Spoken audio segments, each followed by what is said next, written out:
how to run and be here for another day or die in vain. What does that look like? Both of those situations. When I say cracks, I get where you're coming from.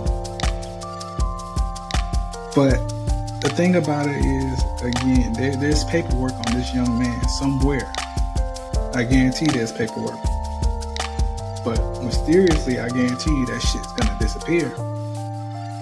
It always does, you know. Again, they always tend to lean towards that where he was temporarily out of his mind, or he's had mental issues or mental depression. You know, it's always something along those lines to make sure they can use that as a defense to get him off. You know, they'll probably send him a couple of years in a psychiatrical ward or some craziness like that. But again, that's the first thing they yell out. As far as us protecting people in our community as men, again, I think that starts in your own home. Me and you basically had a whole lot of communication or conversations about, you know, how we raise our sons. And I know with you talk to your daughter a lot.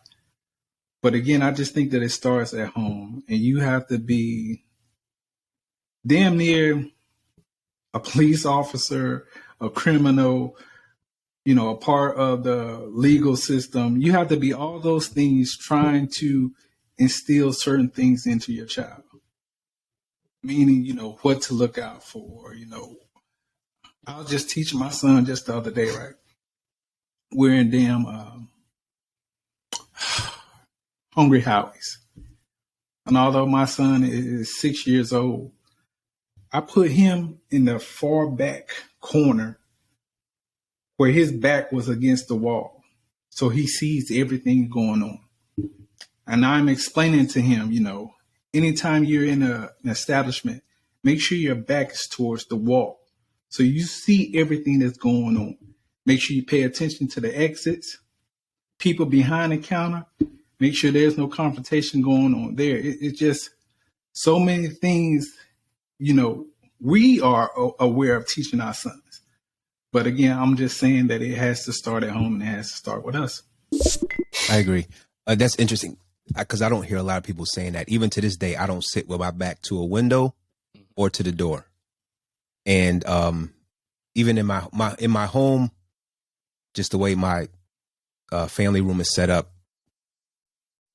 I prefer to sit with my back to the front window and the front door. However, it's going to take you a minute to get from the door to me if you try to get in. Mm-hmm. And I got something waiting for you if you do. So we got stuff all over the place. So whoever's watching this, my neighbors, hi guys. If you try anything, I'm ready.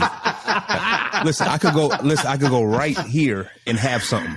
Like I've done it before and people are like, what? I'm like, yeah, like I'm ready. I'm ready. Secondly, how do we protect? We have to, first of all, we have to be present, right? Facts. You have to be present first. A lot of us, bang, bang, bounce. So what does that do? That leaves a lot of kids out there on their own. I'm one of them. Me too. Listen, to this day, like I know where my father is. I don't know my father. Nuts. Like my younger brother, who's 11 years younger than me, he knows my father. Very interesting that you can be 11 years apart. I could be 2 states away, but we don't know each other. Right. So when me and my brother talk, I refer to him as his father. Mm-hmm. I didn't have a father. My mom, she was in the Army. So she bounced around, dumped me with my grandmother. My grandmother's a single mother. Right. So I understand why I was wild. I had my influence was pimps, drug dealers. Right. Yeah. At that time, it wasn't D-boys then. Pimps and drug dealers were my influence. So what did I want to do when I got older with no male influence? Mm-hmm. No one's there to protect me. My grandmother old as shit, mean, one of the mean grandmothers, the black grandmother, mean,